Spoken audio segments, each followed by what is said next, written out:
and welcome to today's webinar. My name is Josh Vogt, publisher of Personal Fitness Professional, and in just a few minutes, our presenter today, Dolly Stokes, owner of Stokes Method and Director of Research and Development for Fit Tour, will bring you today's webinar titled Move Better, Live Better, Mobility and Flexibility for Life. As many of you know, Dolly is a powerhouse of information and enthusiasm. She's a leader in fitness education and has provided hundreds of educational opportunities to fitness pros since she presented her first Fit Tour workshop back in 2003. She is excited to bring you today's webinar. Before we begin, I'd just like to cover a couple housekeeping items. Like always, this webinar is being recorded and will be shared with all of you once the replay link is available, and that should be sometime tomorrow morning, around like 9 a.m. Central Time or so is usually when we send those out. So look for that. And then we'd like to encourage any questions you might have about the webinar, and don't feel like you have to wait till the end. Simply ask your question in the chat and we will answer it right away or get to it during the Q&A at the end of the presentation. Today's webinar was made possible by our longtime partner, Fit Tour. Fit Tour is a great resource to get the latest certifications and to stay on top of your CECs via their online courses. Okay, Dolly, it's all yours. Okay, thank you so much, Josh, and thanks to everyone who is here participating. Thank you so much for taking time out of your busy schedule to be here. And for those of you who are going to be listening to this later on in a recorded session, we appreciate you taking your time to get educated through this information that FitTour and PFP are allowing me to present. I've put together some videos for us, so y'all won't have to listen to me talk a lot. You'll just have to watch me move a lot. A lot of times that we think about mobility training and functional training only for our older adults. And I hope as I go through the information and you view the videos that you will open your mind to the fact that we are all aging from the minute our life begins. And we want to, with our younger clients, address high levels of function and mobility and flexibility from their younger years so that when they get older, they'll be able to have high level of function, in their later years of life. We do have some webinar specials.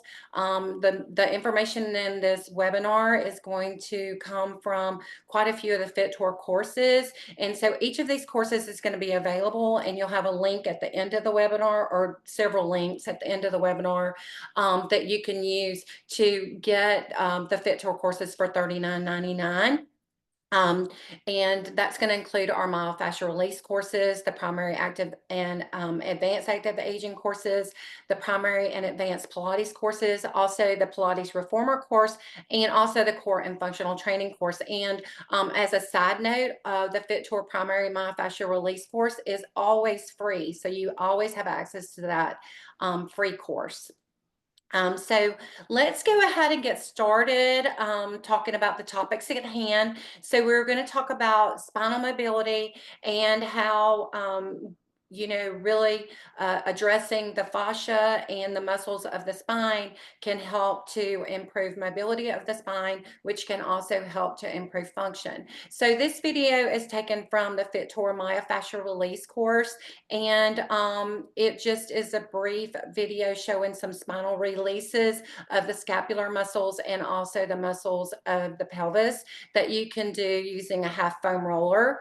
Again, like I said, our Fit Tour primary course is free, so I invite you to go online and get that course immediately following the webinar. So I'll go ahead and get that video going for you. The next release that we will do will be the shoulder blades number 1. It is similar to the butterfly that we performed earlier. You'll just have your hands above your chest, open your arms, and then close and open and close. You will instruct your participants to feel their shoulder blades as they wrap around the roller, and then as your shoulder blades come open away from each other, as your hands come together, and then squeeze back into the roller as your arms open. Then our next is swimming. That will be where we begin with our arms up and we'll swim our arms around and then back up to center, and we'll swim our arms around and then back up to center. Again, the focus here will be massaging the inside of the shoulder blades, and they may feel trigger points or pressure points as they go through that area. You will tell them if they need to go super slow, or they may even stop and hold for a few counts and then back up. And then we would rotate the arms in the other direction.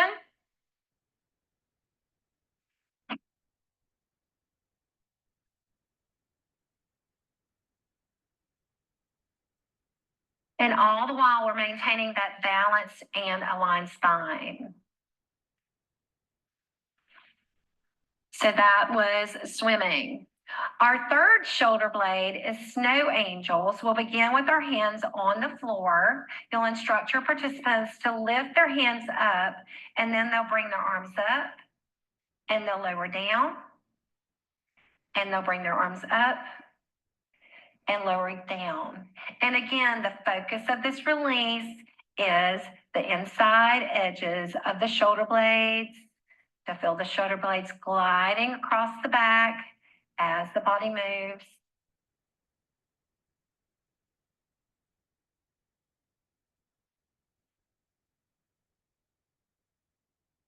So those were the 3 shoulder blade releases. Now we'll move on to the chest opener. The chest opener, we're still in this position. We bring our arms out with our palms up, and then we will just rotate our palms downward and then upward and then downward and upward.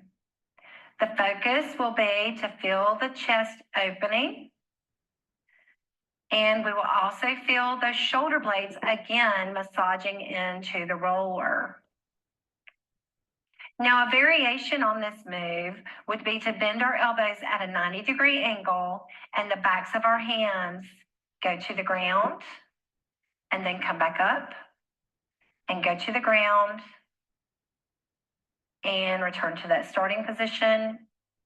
And again, take it to the ground and return to starting position. Of course, we would perform 5 repetitions of each exercise, 1 to 3 sets. You could, between sets, take time to evaluate and allow your clients an opportunity to evaluate and get that sensory feedback from the central nervous system. The shoulder opener, we will begin in tabletop. If your clients feel discomfort in the knees, you could always cushion with a mat or a towel. We will take our right arm and thread it underneath our left, and take our left arm to the roller. Then you will instruct your participants or your clients to take their pelvis and bring it to the center so that their spine is in alignment. They'll alternate turning the bottom palm up and down and up and down, up and down and up and down. So you would perform that 5 times, and then you would instruct them to gently push themselves back up the tabletop. And so that you can see that from behind, I'm going to perform it on the other side. So we'll thread the arm under, you'll lay the shoulder down first, then the back of the head lays down, then the arm comes out onto the roller, they center their pelvis up, and then they would perform the palm down and the palm up and the palm down and the palm up. And then you would tell them to bring themselves slowly back up to that tabletop position. And that brings us to the end of the shoulder opener. So now we'll do this gluteal, hip, and sacrum release. Your clients will begin in the position here with the roller between their feet and their hips. You'll instruct them to lift their hips and place the roller underneath their pelvis. Then they'll hold on to the sides of the roller, they'll lift their knees and roll their knees side to side. You want to make sure that they have the roller positioned underneath their pelvis and not under their low back. As they roll side to side, they will breathe evenly and deeply. So we perform 5 in each direction. Then you could cross the leg over and perform in one direction and then the other. If they found areas that felt like a trigger point or a pressure point, they could roll onto the area and just gently rock up and down. And then over to the other side and gently rock up and down.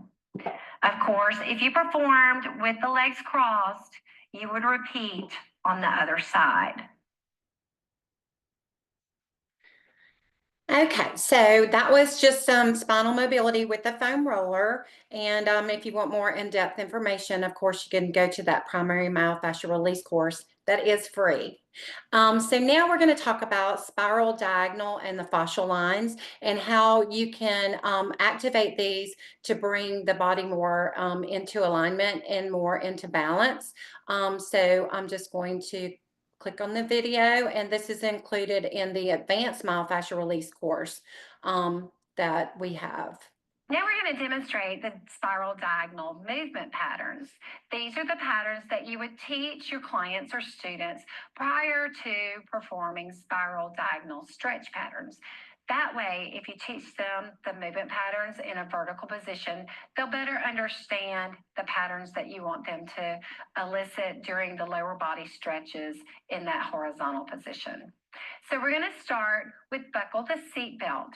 So we'll go to the end range of motion, and then we'll press back and back up and down and back up and down and back up and down. Let's do one more and last one.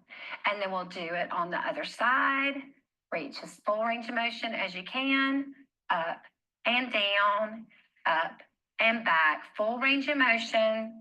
And let's do 2 more of those. And let's do 1 more. Then we'll go to sheathe the sword. Sheathe the sword starts with the arm up, reaching the fingers back as if you're trying to catch raindrops in your palm, and then reach across and sheathe the sword, and then back up and across and up and across and up and across and up and across. And let's do 1 more of those. And last one. Then we'll bring our arm down. We'll take the left arm up, reach back as if you're trying to catch raindrops, and then sheathe the sword across and up and across, up and across, up and across, up and across, and last one, up and across. So those were our 2 upper body PNF movement patterns. Now we're going to move on to our lower body movement patterns. The first movement pattern is the soccer kick. We begin in the toe off position. We'll bring our right leg across, flex the foot, go back to toe off, reach across, flex, toe off, flex, toe off, flex. This is the extension, flex, and 1 more. And last one. Then we'll go to the other side, toe off with the left foot, flex as you come across, toe, flex, toe, flex, toe, flex, toe, flex. 1 more, toe, and flex. Then we're going to go to the snow plow. The snow plow will bring the right foot across and then go back to 5th position. Bring it back across, and then 5th position. So you'll notice that the ankle is extending as we come across, and then the ankle is flexing as we go to that fifth position. As you watch us move through those planes of movement, you'll be able to identify the 3 planes. And last one, and bring it in. Then we'll go to the other side, foot comes across, and then back and across and back. So as you're watching us go through these movements, think about those 3 planes of movement and where the movement is occurring in those planes. And let's do one more. And last one, and bring it up. So those are the spiral diagonal movement patterns that you would teach your clients, and then you would go to the spiral diagonal stretch patterns. Okay, now let's talk about the spiral diagonal movement patterns and exactly what effect they have on our body. So I'm going to get Deb to take her right arm up into that sheath of sword, and then your left leg out into the toe off. So if you imagine a spiral diagonal line running from Deb's tips of her fingers all the way across her body, down to her toes on the front of her body, and then also doing the same thing on the other side, you can see that there would be an intersection of an X in the center of her body. The same thing with the back of the body. So Deb, if you would turn around and then take your right arm up, and then right here, you'll have a diagonal line from the tip of her finger all the way across her body, down the back of her leg, all the way down the bottom of her foot to the back of her toes. So then she has an X intersecting right here in the center of her body. So then you can see, so you can turn back around now. So you can see from thinking about those lines intersecting Deb's body here and in the back, if one of the lines is stronger on one side or longer on one side, or stronger actually on one side, then the other side might be less taut. And so that can create imbalance. So when we hear the term that the body is like a circus tent and the core is the center of a tent, a lot of times we don't equate that with those spiral diagonal lines, and we don't equate with the center of the tent being here. We think more about the tent instead of the tent, the top of the tent here and the bottom of the tent behind us. We think more about the tent. The top of the tent is at the crown of the head, and the bottom of the tent is the ground. However, if you take your mind and imagine that the top of the tent is here and the bottom of the tent is behind Deb, then you can see that if one of the lines in the tent was stronger on one side and looser on the other side, it could cause, say, her pelvis to be up, her shoulders to rotate, this pelvis to be rotated here, so that her lines are pulling her in all different directions. So by moving through the spiral diagonal lines and by doing PNF stretching, our goal is to bring these lines more taut to the center, taut from the center, so that they're strong from the center out and not sagging at any point. So I hope that makes that more sense for you as far as why we want to incorporate spiral diagonal movements and how these spiral diagonal movements can translate into our proper functional movement throughout the course of our daily activities. So going back to the analogy of the tent, as we just talked to Deborah about the tent, actually thinking about the tent from a horizontal orientation instead of from a vertical orientation, it makes more sense of how the spiral diagonal lines really affect your movement patterns and how the body can get out of balance. So now when you hear the term, your body's like a circus tent, then as you're explaining that to your clients and to your students, you might give them more of that horizontal orientation of the tent. So the body is horizontal, and then the tent either is the top of the tent is behind the body or the top of the tent is in front of the body. And then the lines of the tent either go out from the top of the tent in front of the body or from the back, the top of the tent from the back of the body. So that gives a better understanding of that circus tent analogy rather than thinking about a circus tent from the crown of the head down to the feet. Now we're going to demonstrate. Okay. Okay, so we did that talks about the spiral diagonal lines, and there was a reference in there about PNF stretches and the spiral diagonal stretches. For the essence of time, we didn't have time to go into all of that, but the advanced myofascial course does contain detailed information about how to do the stretches and how to do the single plane spiral diagonal stretches, PNF stretches as well. Now, I've put together some exercises using the reformer and also the BOSU, and also floor-based exercises that are going to mimic those fascial line and spiral diagonal movements that you just saw demonstrated.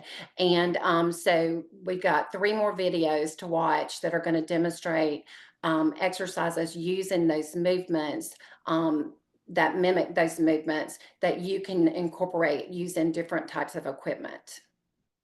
So I put together some exercises so we can see how to practically use the information that we already talked about with some different types of equipment so that you're not limited in your equipment choices when you're putting these exercises into your workouts, and also just these principles into your workouts, because we only have enough time to go through a few exercises. So I'm going to demonstrate an exercise that's going to work the back, that's going to work the chest. Also, I'm going to demonstrate some exercises that are going to mimic the buckle the seat belt and also the sheath the sword that you can include into your workouts. And then we're going to do a lunge and a side lunge and a linear lunge, and also how to incorporate the soccer kick and the snowplow into some lower body exercises. So we're going to get started using the Pilates reformer. It's very, very popular now, and FitTour does have a Pilates reformer certification course to teach you how to use the reformer in a safe and effective manner and to learn more about Pilates. I use machines that will fold up and fold away because my studio is not very large, and so that gives me the versatility of being able to have my floor open when I need it, and also being able to pull out Pilates reformers when I am doing Pilates reformer workouts. So I'm going to begin with a heavy spring, and I'm going to do a seated row. So I'm just going to sit here and hold on to my short straps, and I'm going to sit up with a nice long back, and I'm going to pull. So doing a low row. As I do this, I'm going to lengthen through the spine, draw my navel to the spine, and then we can always turn our palms down to change the orientation here and target a few different muscles in our upper back as we do our row. Okay, so that's the seated row. Another thing that we could do is we could just go with one arm, single arm, a little bit more advanced. And we put the hand behind the head. We can add a rotation in as we do our row. Then the next exercise we're going to do is going to be work the chest. So that was working the back. This is going to work the chest. I'm going to go with a light spring. And then I'm going to push back and grab my short strap. And I'm just going to put my feet on the carriage, sit up nice and tall, and I'm going to do a chest press. Sitting nice and tall, pressing. And again, we could change it, and we could turn our palms towards each other. We could punch up at an angle.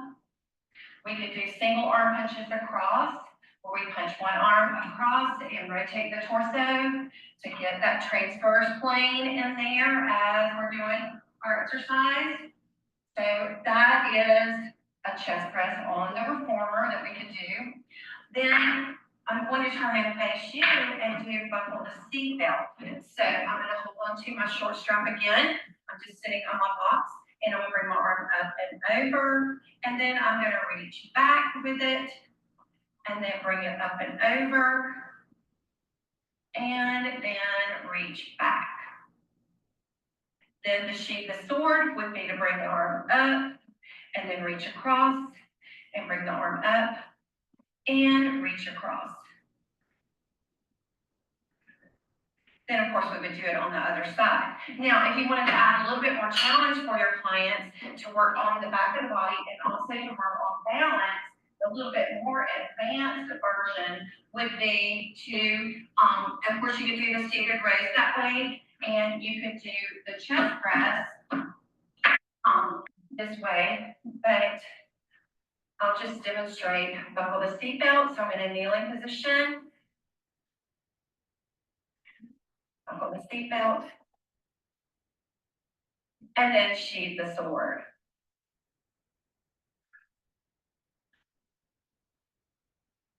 So I'm having a balance here. I'm working the back of my body, and I'm also working the front of the body, and also the sides of the body are having to work to integrate all together to keep me balanced on the machine. So then I'm going to go with a little bit heavier spring, and I'm going to do a lunge series. The next exercise I'm going to do is chop wood. I'm going to bring my arms up, holding onto the medicine ball, and I'm going to chop across, and then come up, and chop across, and come up, and chop across, and come up, and I'll do one more of those, and come up. Then I'm going to reverse that.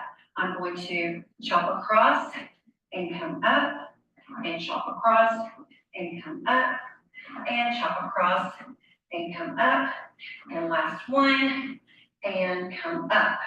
Then of course we would do that to the other, facing the other direction, but just because I'm just doing demonstration, so for the essence of time, we'll just do that one demonstration there with the chop wood.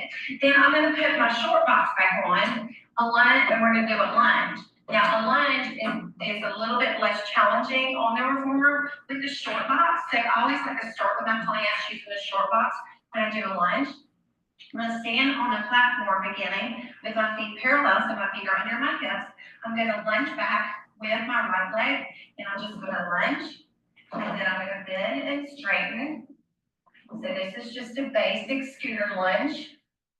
Then once my clients feel comfortable doing that, I might have them take their hands off the bar and bend and straighten.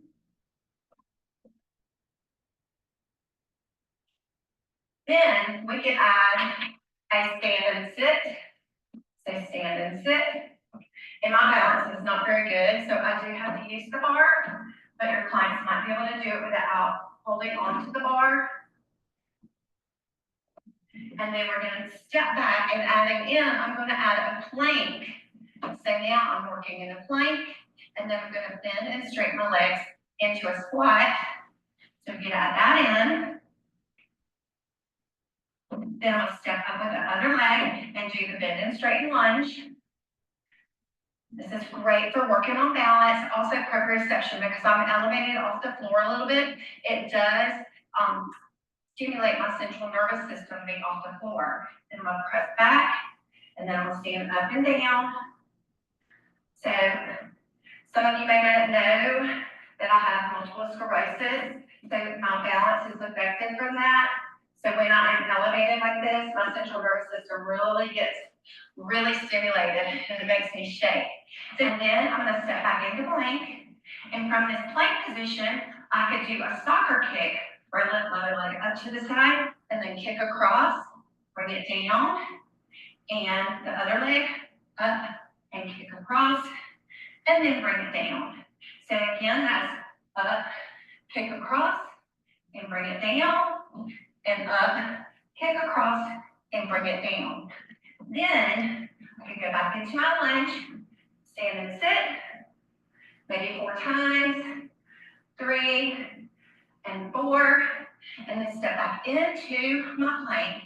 And then I could do the snowplow, where I come forward, and then across, and come forward, and across, forward, and across, forward, and across, and then step up with my left leg, and lunge up and down. 3, and I'll do one more. 4, and then I'll step back, and I'll do my snowplow, up and across, up and across, up and across.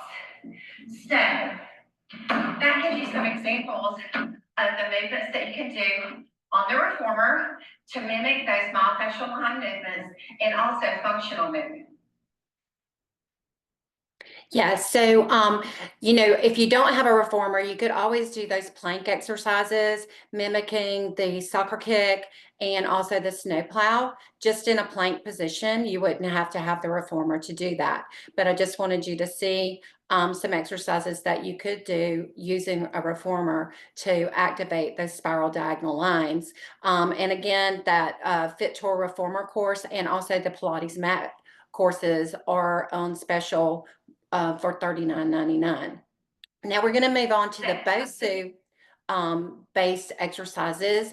And these exercises are included in the active aging courses and also in the core and functional course. So I'm going to go ahead and get that video started so that you can see some exercises that are going to mimic the exercises in the earlier video that you can do using a BOSU and tubing and a medicine ball and dumbbell.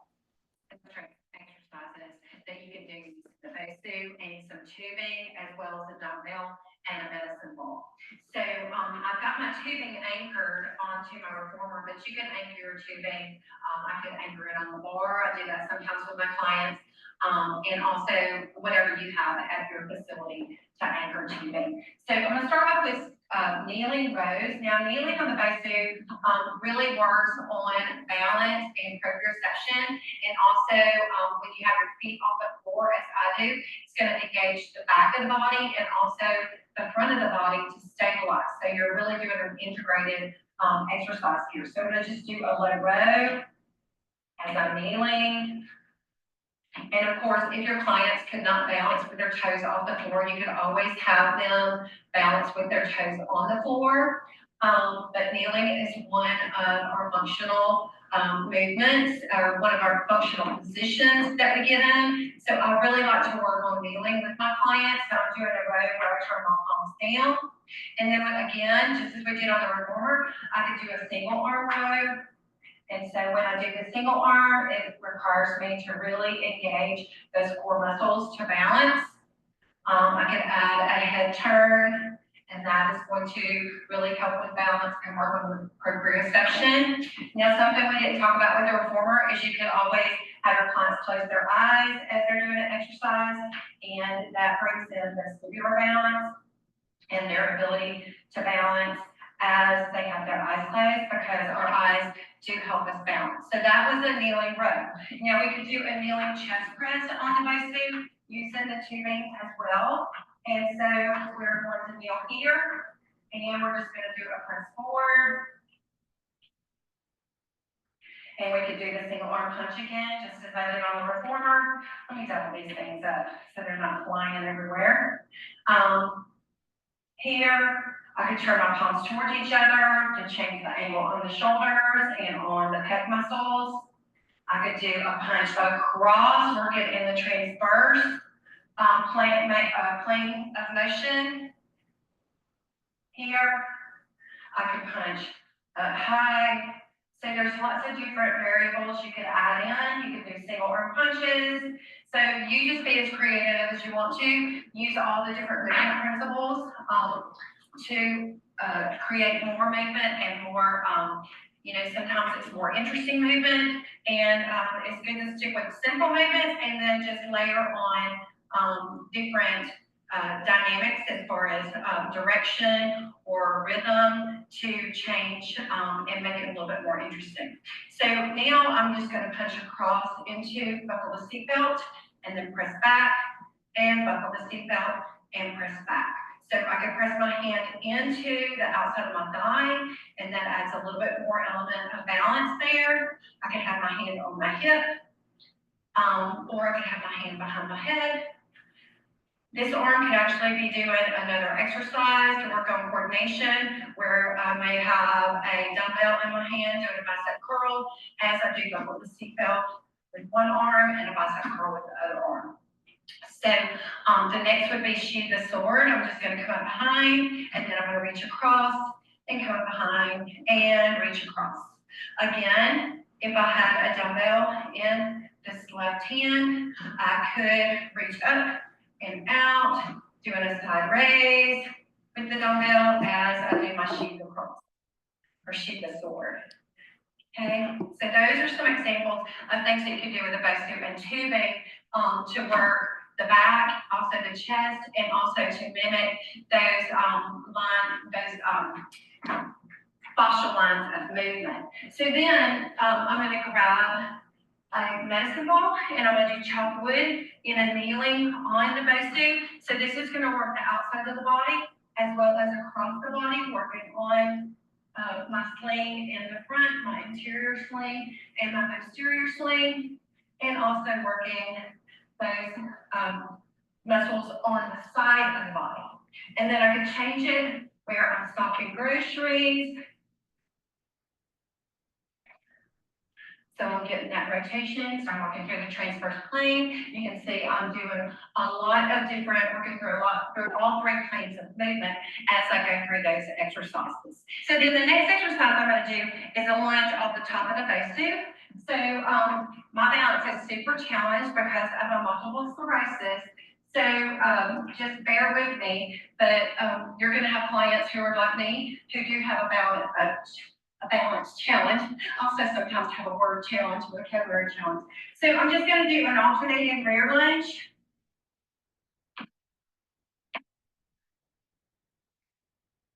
And then to make it more challenging, I could do an alternating front lunge.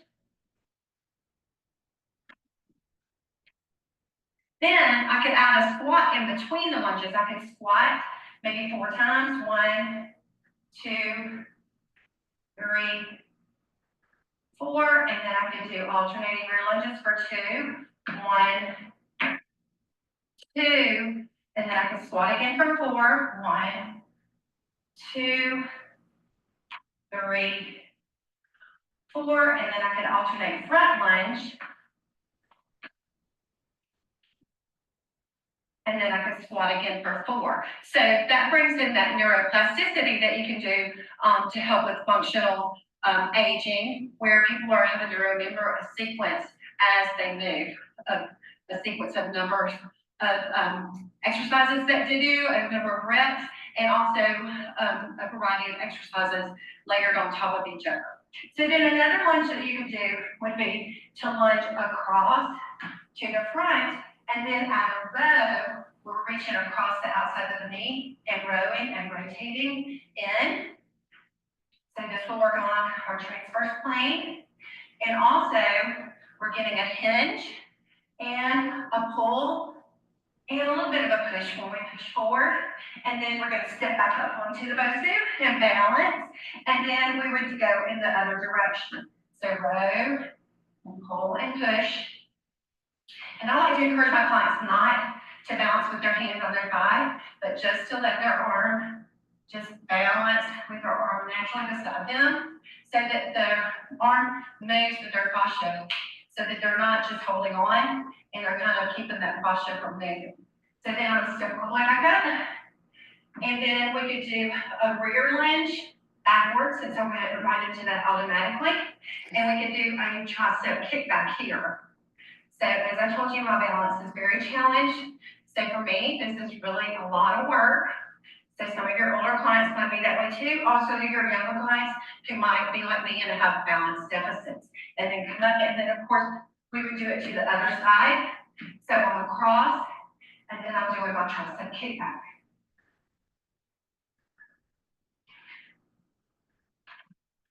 And my last one, and then I'll come up, and then I'm gonna put my dumbbell down. So my balance is not stellar for demonstrating this kind of activities, but you can get the gist of what you can do with your clients, and you can make it as challenging as it needs to be, or you can make it less challenging. If I had not had the dumbbell in my hand, it would have been less challenging for me as far as my balance goes.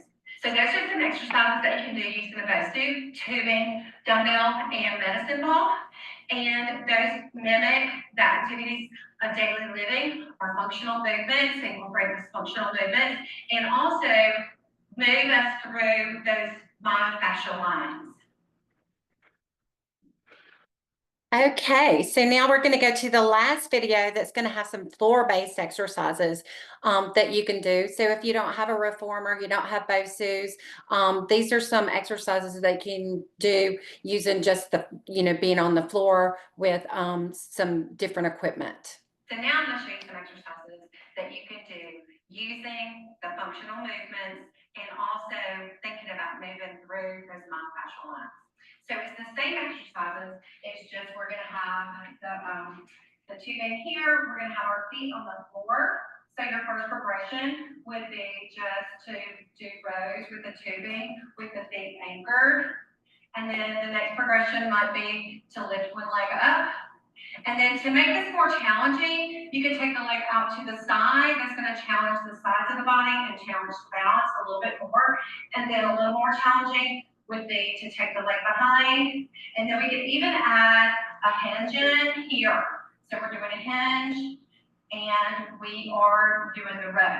So then we can add a squat in, a squat and row and stand. So we got a hinge, almost a lunge, a squat, and a pull. So that is working our body super functionally and also working on our balance. Then the next exercise would be to do a push, so a press. So I'm just going to turn around and have my tubing, and I'm just going to do a press here. Of course, I can have my palms towards each other, I can have my palms down, I can alternate arms with arms down. I can alternate pressing up and pressing forward. So those are some things that I could do. I could do the one-legged balance. Let me do on the other leg. The one-legged balance. This is not my best side. Again, you can take your leg off to the side. So this is not my best balance side. So you might be able to see the deficits in my balance. And then I can bring the leg behind me. And my bar is kind of in the way. And so are the two. There we go. And I'm going to press forward here. And then I'm not going to add the squat in because my balance is so bad. Y'all would just have to watch me like wiggling around. But you can also add the squat in with the hinge as well. Okay. So then the next exercise we're going to talk about is doing buckle a seat belt. So right here, I can buckle the seat belt and press back. I could do it with one leg, lifted. I could add in soccer kick with it.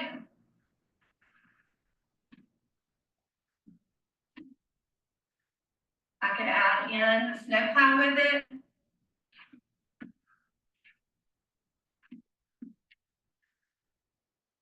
Okay, that kind of gives you an idea there. Now, sheath the sword. I'm going to be here. And I'm going to take my arm up and then bring it across and up and bring it across. So again, I could add in that soccer kick here. I could add in the snowplow.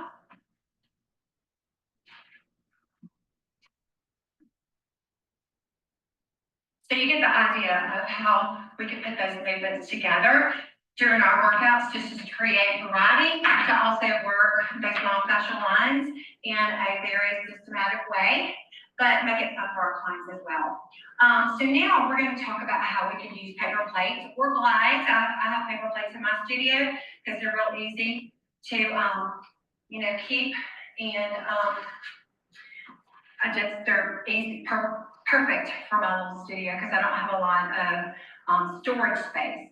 So right here, I'm going to grab my dumbbell and I'm going to use the dumbbell to chop wood. So I'm going to reach up and I'm going to come across and reach up and come across. So I'm doing a squat with the side lunge here. Then if I wanted to, I could add in a soccer kick here, flex, and then pull across. Soccer kick, flex, and pull across. Soccer kick, flex, and pull across. Woo, I lost my plate. I can also do that with a slow snowplow. I can come up and then come across and up and come across.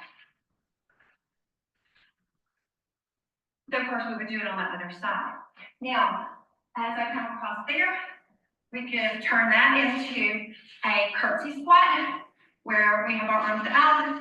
We're going to curtsy down as low as you can. Bring the arms overhead. That's going to make it more challenging to stand up and then go into your summer kick across, legs, grab the plate, come back around, here, come up, across, legs, grab the plate, come back around.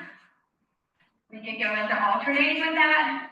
We go to curtsy squat, arms overhead. I like to do arms overhead to make my clients come up with their spine extended, and then kick across, legs the ankle, grab the plate, come back to center, curtsy squat, come up, come across, legs, grab the plate, and back to center. So you can alternate those.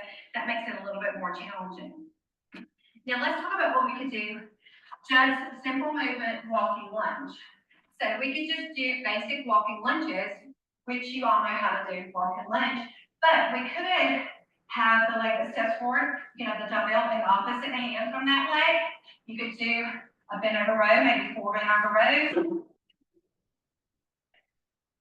Then bring the dumbbell overhead to step through. That makes it a little bit more challenging with that dumbbell overhead. And do 4 bent over rows.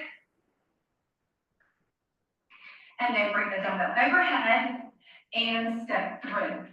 So that is a basic thing that you could do with your clients. That brings the dumbbell overhead before they stand up, makes them really use power to stand all the way up. They can't use their arms as momentum.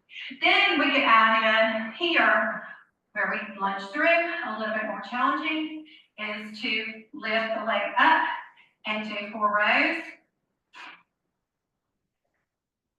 And then grab the dumbbell, bring it up overhead, step through, and then lift that leg and do your 4 bent over rows. 1, 2, 3, 4. Grab the dumbbell with both hands, bring it up overhead, and step through. So that makes it a little bit more challenging to do those walking lunges like that. And if you have a full range studio, my studio is a little bit bigger than we have on the camera lens. As we walk across, it's going to get their heart rate elevated as well. So those are some exercises that you can do just using a dumbbell and some paper plates or glides and some tubing. I forgot about the tubing to work in those functional movements, and also use the myofascial lines to bring balance to your client and to help them to stay healthy and functional throughout their whole life. Okay, so those floor-based exercises can be seen in the primary and active aging courses, and also in many of the courses, Fit Tour courses that are available. So I hope that those videos gave you some insight into some different exercises that you can do to incorporate the fascial lines and also functional movement, as well as some balance activities to bring your clients into more balance and to also work on their flexibility and improve their flexibility, and as well as those spinal mobility exercises at the very beginning with the half foam roller. So again, just to go over the webinar specials that are going to be available for $39.99. The primary myofascial release course is absolutely free. And then the rest of these courses are all $39.99 each with the link that is provided. And also, I believe if you attend this webinar live, you're going to receive an email from PFP that is going to have these links in the email. The advanced myofascial release course, the primary and advanced active aging courses, the primary and advanced Pilates mat work courses, and also the Pilates reformer course, as well as the core and functional training courses. Then also the videos that I presented, I created a full video that has all of the videos linked together. Then each video is also available individually on my YouTube channel, which is Stokes Method 1, 2, 3, 4. So those are available for you as well. That brings us to the end of the webinar. Josh, I'm going to hand it back over to you. All right, thank you, Dolly. Very well done. Great educational, informative webinar. I do have a couple questions that did come through, and the first couple go back to the foam roller exercises. Do you feel that can a spinal shoulder releases be done if the client is kyphotic?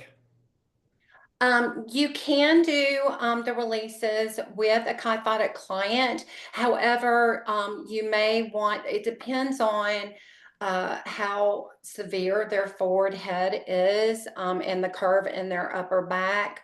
With clients that have that condition, I will take a mat and double it up and put it underneath their head. Another thing is maybe with the yoga block under their head, or either a small inflatable ball that's not inflated fully, like just maybe 3/4 inflated, so it can act as a cushion. So those are some of the things that I do with my kyphotic clients when I am doing the half roller with them. I prefer the half roller with a lot of my clients to do those types of releases with instead of the full roller, just for the balance so that they can focus on the exercise instead of having to work so hard on the balance. So I hope that answered that question about the kyphotic client. Yes, I believe it would have. Thank you. The other question around that is, what size foam roller is best to use? I mean, I know you said the half roller, but I'm guessing it's the 36 inch. The 36 inch, to me, is the best size. The shorter roller, I think, is an 18 inch. Yep. Just is will not span the entire spine, and it's real important that the skull and the pelvis down to the sacrum are on the roller when you're doing those types of releases. Okay, perfect. The next question is relating to the reformer exercises. Do you feel the reformer exercises can be done on a total gym? You know, I've never worked with a total gym. I have a friend who has total gyms in her studio in Birmingham, and she tells me that they're very similar to the reformer. I've seen the total gym commercials, and it is similar to the reformer. However, I believe the total gym is more on an incline, so I would have to work with the total gym to see if you could do it. But if you're experienced with the total gym, you could probably modify the exercise and make the exercises work for you for your total gym. I just have never worked on one, so I'm not exactly sure um, how we would be able to translate the exercises that I demonstrated to working with a total gym. Okay, thank you. And then the last one I think we have here is I know I can answer the first part of this. No, the CEUs are not available for this webinar. However, do you know if there are CEUs available for the myofascial free course? There are CEUs available for that course. There is an extra upcharge to get like CEUs, whether it's AFA, ACE, or NASM, but they are available. And I regret to say that I'm not really certain what the charge for that would be. But I could find out and let you know if but you could go to the FitTour website, fittour.com, and there's options for that free myofascial release course, and you could look to see how much the CECs are. I apologize that I don't know that information. No, that's okay. They can look for it. I did get another question here. What brand is your reformer? My reformer is from Core Collab, which is an Australian based reformer manufacturer. And I love that reformer. It is so easy to use and easy to fold up. And if you're interested on more information for that reformer, I'm an affiliate for Core Collab, and I'll be happy to give you more information on it. And I could actually even give you a discount code for a reformer through the Core Mm, Collab. Okay, I will write the person's name down and I'll share that with you. Okay, and also anybody that wants to get in touch with me, the best way is through email, Dolly at Yeah, dollybfitness.com. perfect. Yep. Excellent. That looks like that's what we have. I just want to say thank you again, Dolly, for a great educational and informative webinar. Thank you, Fit Tour, for making this webinar happen and for all your years of support. Again, for all the attendees that are still on, this webinar was recorded and the on-demand link will be emailed out to all of you within the next 24 hours. In that email, I will also include the course offerings and a link to Dolly's videos. So everything will be in there. I know I've had a few questions on that as well. And then again, thank you everyone for joining the webinar today and have a great rest of the day. Thanks, again, Dolly. everybody. Bye. Have a great day.